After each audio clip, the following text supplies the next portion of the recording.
জয় গুরু। ইষ্টভৃতি দেখবেন আমরা করে থাকি। সাধারণত দেখবেন দীক্ষা নেওয়ার পর ইষ্টভৃতি করার একটা যে কথা প্রাথমিকভাবেই বলা হয়ে থাকে, কিন্তু এই ভৃতি শব্দটা এইটা নিয়ে আমরা তেমন জানার যে একটা আগ্রহ খুব একটা হয়তো প্রথমে বুঝতে পারি না। তা সত্ত্বেও করে থাকি ঠিকই, কিন্তু করতে করতে একটা আগ্রহ জন্মায়। তাই আজকে আমরা সেই সম্বন্ধে কিছু কথা জানার চেষ্টা করব, যা আমাদের এই দিক দিয়ে একটা বলতে পারেন দৃষ্টি যাতে আমরা বুঝে উঠতে পারি, একটা দিক দিয়ে যাতে আমরা এই ভৃতি কথাটাকে বুঝে উঠতে পারি যে এটার অর্থটা বাস্তবিক অর্থে যে কি।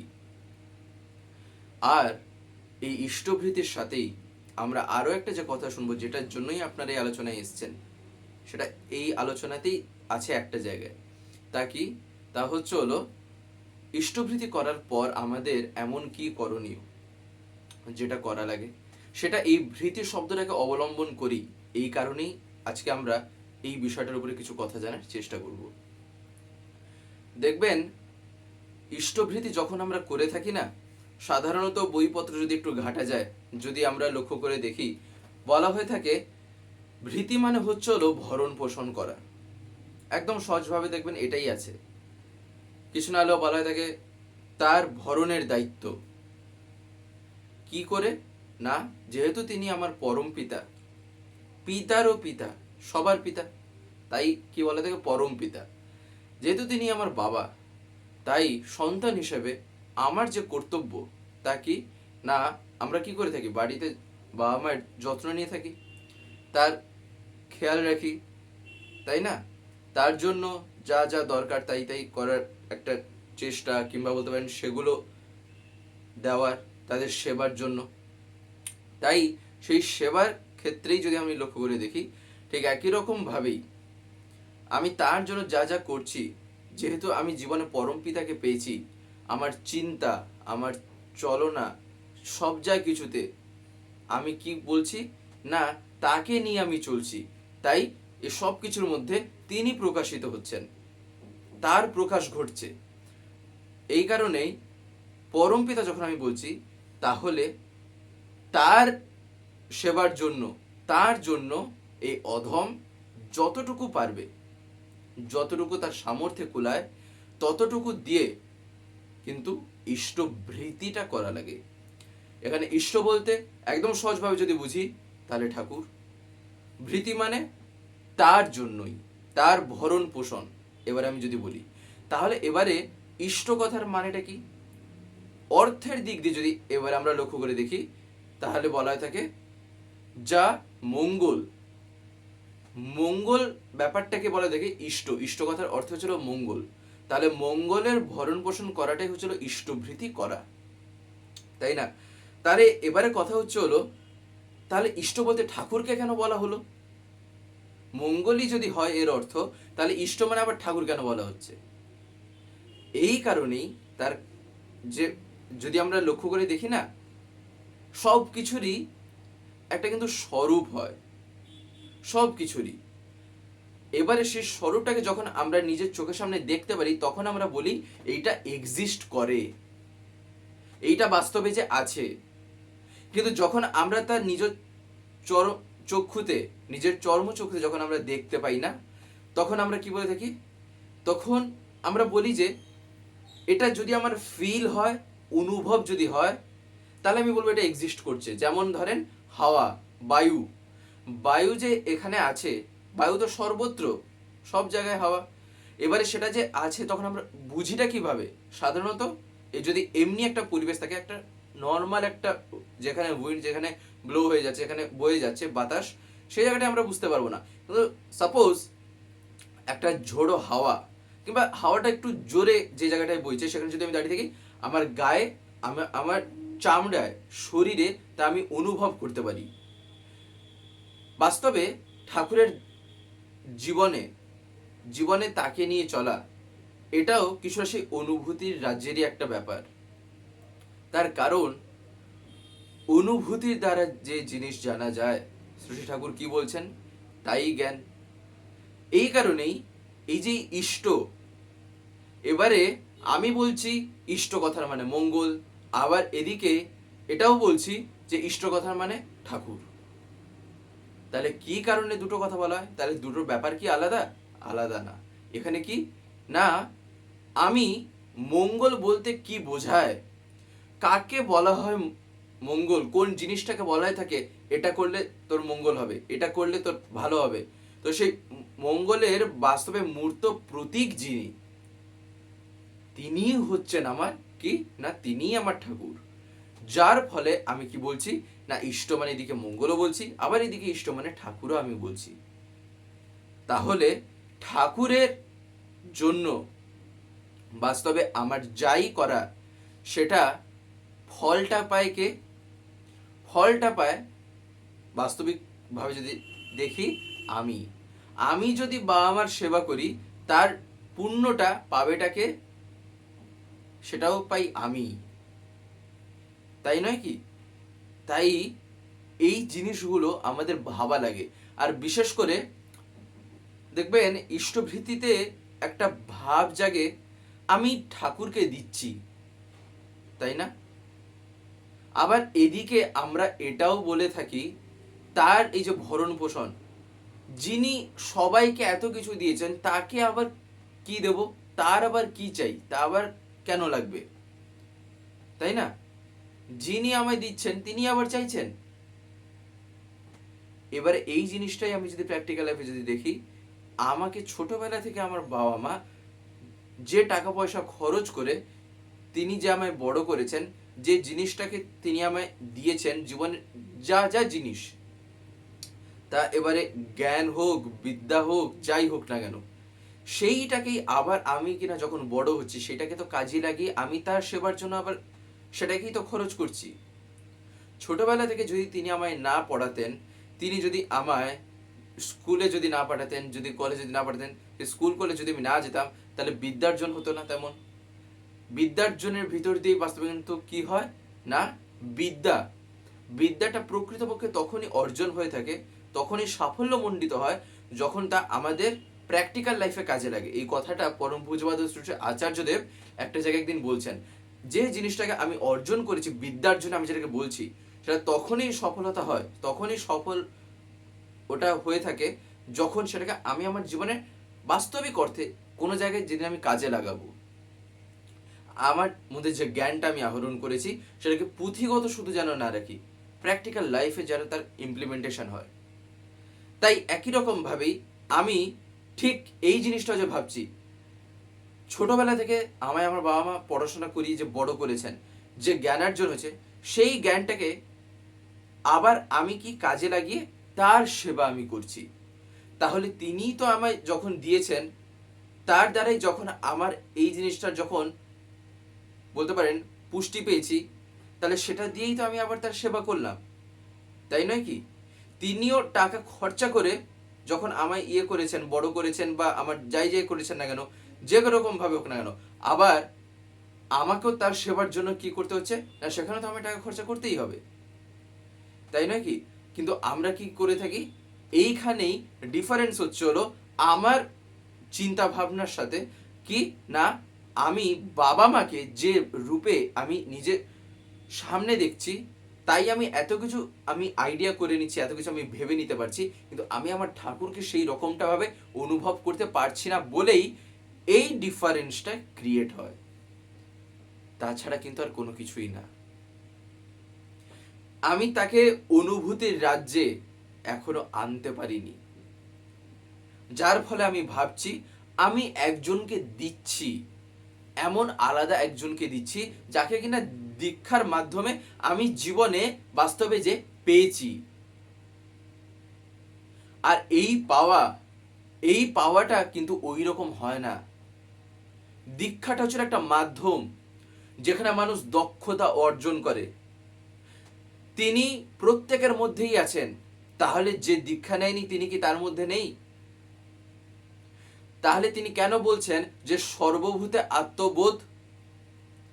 সর্বভূতে আত্মবোধ এই ব্যাপারটা যে গভীরে গিয়ে অনুভব করেছে না, সে অ্যাট দি এন্ড সে যে জিনিসটা বুঝবে যে বাস্তবে সবার মধ্যেই আমার প্রভু বিরাজ করে আছেন।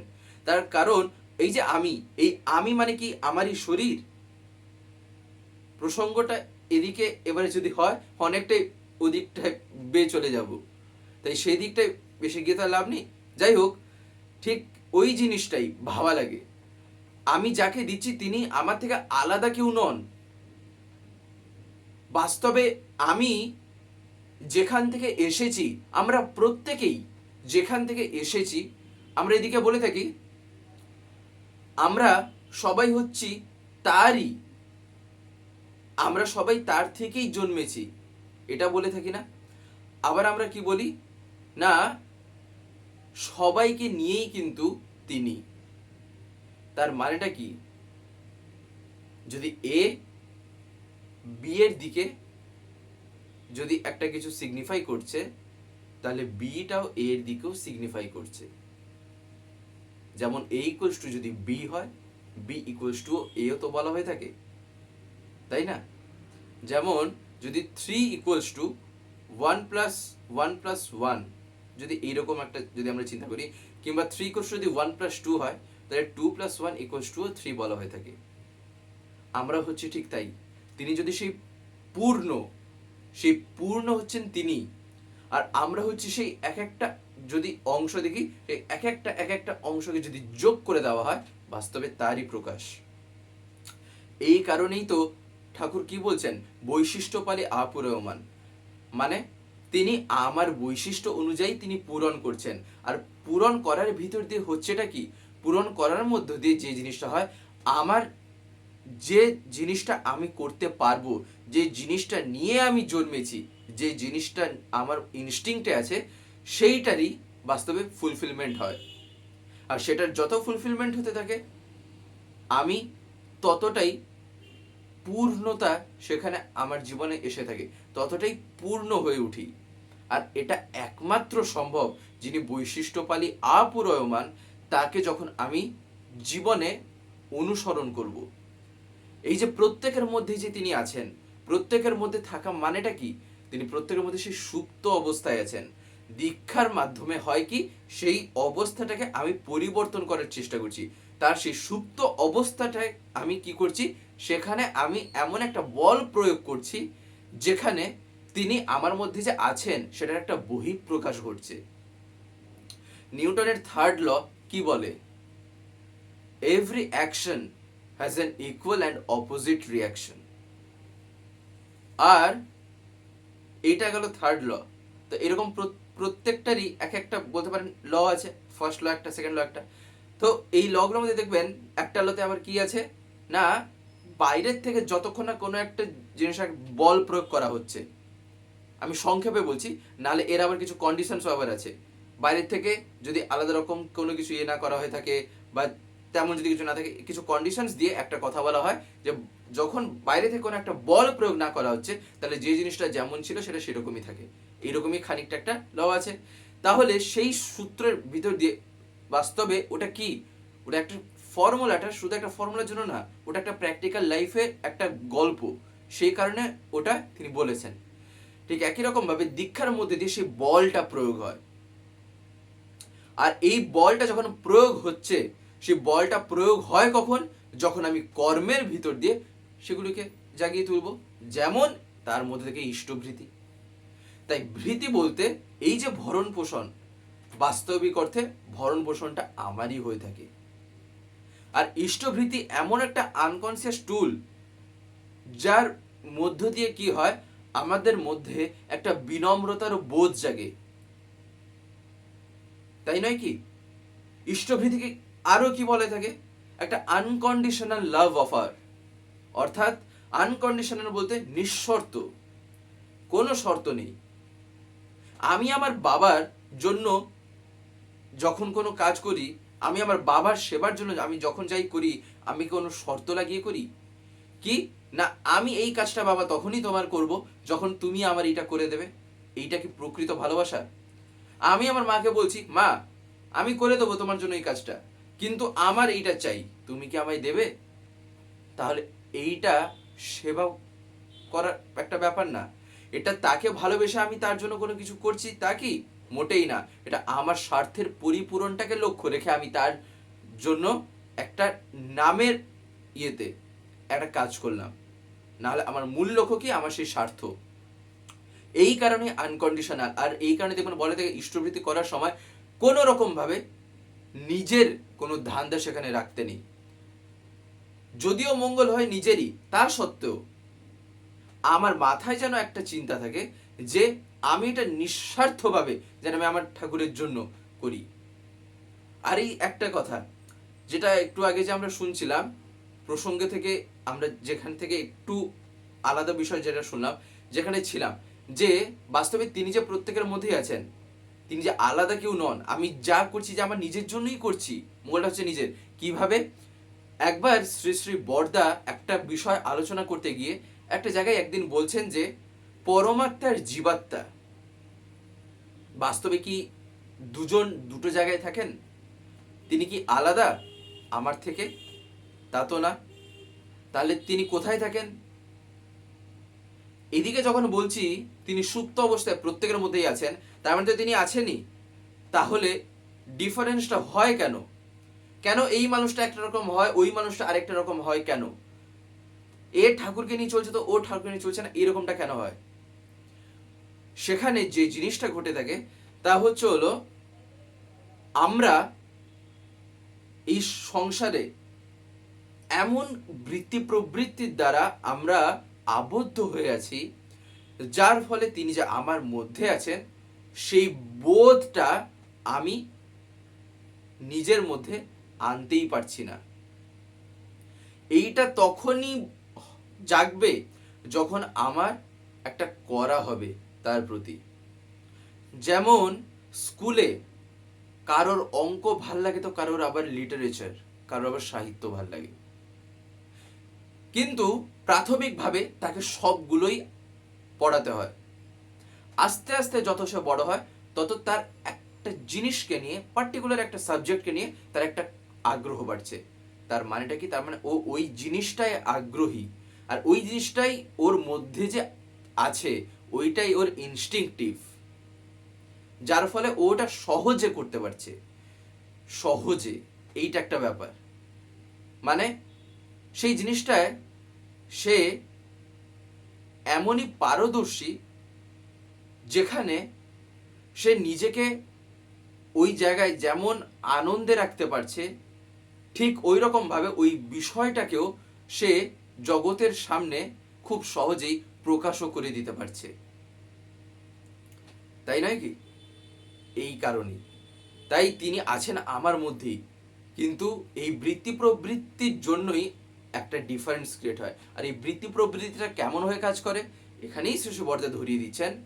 একটা জলস্রোত যদি বয়ে যাচ্ছে, ঠিক তার মাঝখানে যদি আমরা একটা বাঁশ দিয়ে দিই, একটা বাঁশের ঘেরাও যদি করে দিই, বা কোনো একটা মাঝখানে যদি কোনো একটা কিছু লাগিয়ে দিই, তাহলে দেখে মনে হবে কি দুটো জলস্রোত দুদিক দিয়ে বয়ে যাচ্ছে, মাঝখানে একটা বাঁধ লাগানো। কিন্তু সেই বাঁধটাকে যদি উঠিয়ে দেওয়া হয়, যেটা ছিলই না, সে বাঁধটাই যদি আমি উঠিয়ে দিই, তখন আবার কি মনে হবে একটাই জলস্রোত বয়ে চলছে, তার কারণ ওটা মিশেই গেছে। ঠিক একই রকম ভাবেই কি হয় না, আমাদের জীবনের গল্পটাও তাই। সে বৃত্তি প্রবৃত্তির আওতায় যখন আমি তাদের নিজের মুষ্টির মধ্যে যখন রাখবো, আমি আমার ইচ্ছে মতো আমার ইষ্টের জন্য বৃত্তি প্রবৃত্তিকে চালানো যখন করছি, তারা আমায় কিন্তু ঘোরাচ্ছে না নাকে দড়ি দিয়ে, আমি তাদেরকে ঘুরিয়ে দিতে পারছি আমার প্রভুর জন্য। তখনই সেই মিশ্রণটা ঘটে যায়, সেখানেই দেবত্বের প্রকাশ ঘটে। এই কারণে আচার্যদেব একটা কথা বলেন না, পুকুরের জল, একটা কলসিতে যদি একটা জল থাকে, সেটা যদি পুকুরের থেকে যদি তুলে আনা হয়ে থাকে, তাহলে পুকুরের জলটা আবার তো যদি আমি সেখানে যদি ঢেলে দিই, সে কলসির জলটা আবার যদি পুকুরে যদি ঢেলে দিই, তাহলে তা তো পুকুরেই মিশে যায়, তখন আর তার আলাদা কোনো প্রকাশই থাকে না। ঠিক একই রকম ভাবে আমাদেরও প্রকাশটা ঠিক ওইটাই।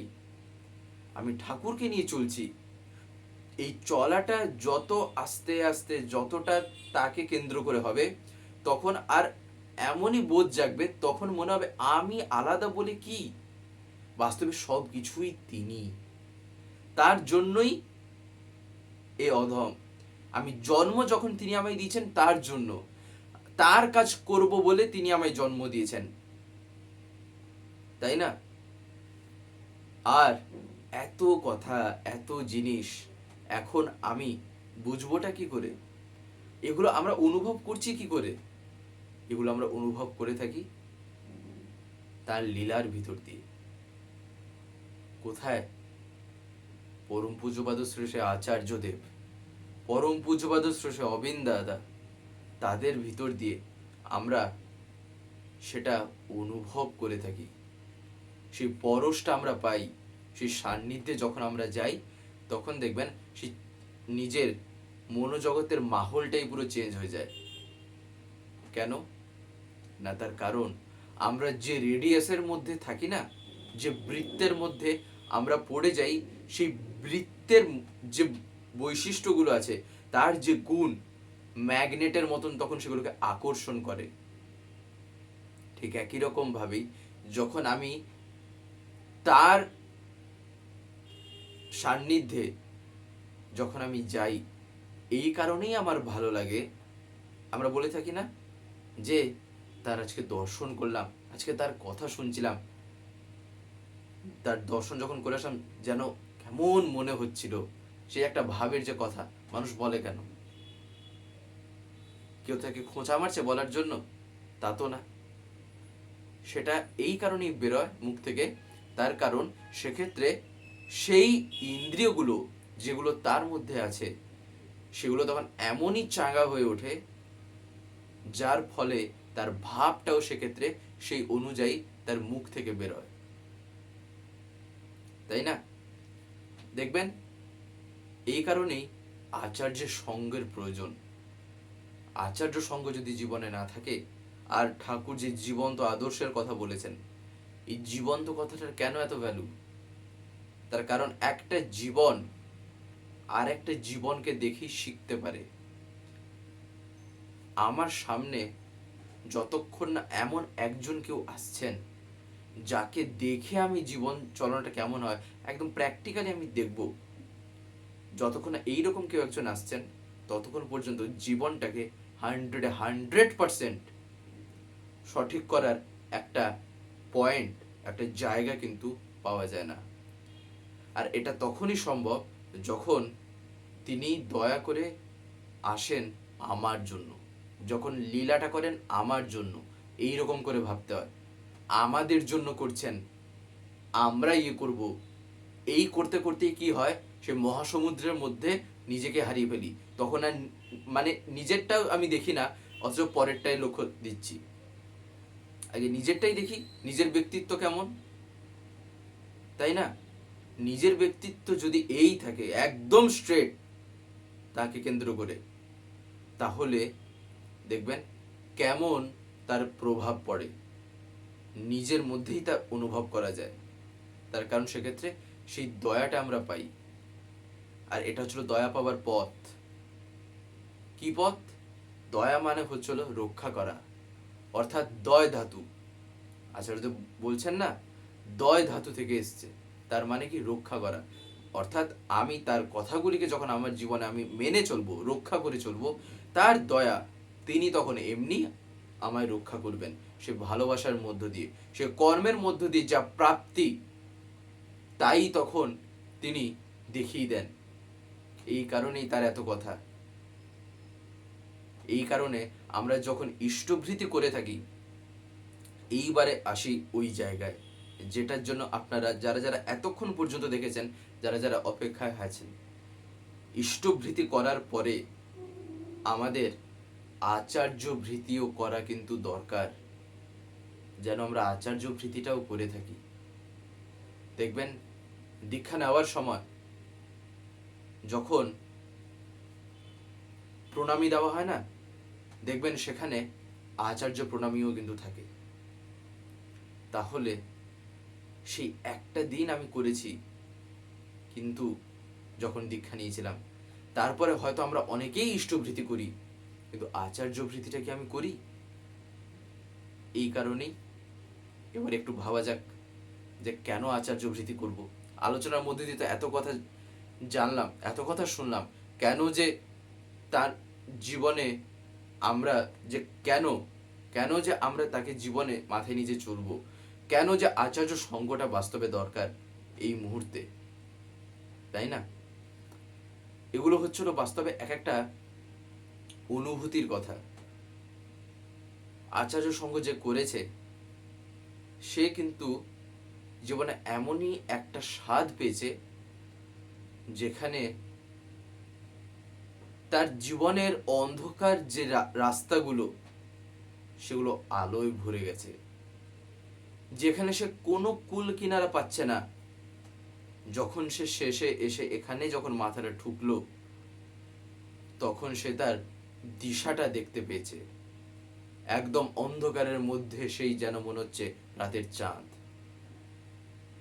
ঠিক ওই রকমটাই, তাই না? একটা অন্ধকার একটা রাস্তার মধ্যে একটা মাত্র ল্যাম্প পোস্ট জ্বলছে, যতক্ষণ না আমি সেই জায়গায় পৌঁছাচ্ছি ততক্ষণ পর্যন্ত হয় না। তাই আমাদের চলনাটা যেন আগে আমরা ঠিক করি। আমি যত যাই করি না কেন, এখানে যাচ্ছি, ওখানে যাচ্ছি, সৎসঙ্গে যাচ্ছি, উৎসবে যাচ্ছি, এটা ওটা নানা ধুমধাম অনেক কিছুই করছি, সব কিছুর মধ্যে যেন আমি নিজেকে প্রত্যেকটা দিন যেন আমি অবজার্ভ করি, অ্যানালাইজ করি, পর্যবেক্ষণ করি যে আমি আগের দিনের তুলনায় আজকে আমি কতটুকু তার হয়ে উঠতে পারছি, কতটুকু তার কথাটাকে আমি মানতে পারলাম। এইটা করতে করতে এমন একটা দিন আসবে সেক্ষেত্রে মনে হবে আমি বাস্তবে কে, তাই নয় কি? তখন একটা মনোজগৎটাই পুরো এমন একটা জায়গায় পৌঁছে যায়, তখন তাকে ছাড়া আর কিছুই ভালো লাগে না। একটা গানও আছে না, আর কিছু তুমি ছাড়া ভালো লাগে না। যাই হোক, আজকের এই আলোচনাটি এবার আমি এখানে শেষ করব। শেষ করার আগে আপনাদের কাছে একটি কথাই বলবো, যদি আজকের এই ভিডিওটি আপনাদের ভালো লেগে থাকে তাহলে একটি লাইক করে দেবেন, সবার ভিতরে শেয়ার করে দেবেন, কেমন লাগলো নিচে একটি কমেন্টে লিখে জানাবেন। আর যদি চ্যানেলটিকে এখনো সাবস্ক্রাইব করে না থাকেন তাহলে অতি অবশ্যই চ্যানেলটিকে সাবস্ক্রাইব করে পাশের বেল আইকন প্রেস করে অল করে রাখতে একেবারেই ভুলবেন না, আরও এরকম বিভিন্ন নতুন এবং ইন্টারেস্টিং ভিডিও সবার আগে পাওয়ার জন্য। জয় গুরু, বন্দে পুরুষোত্তম।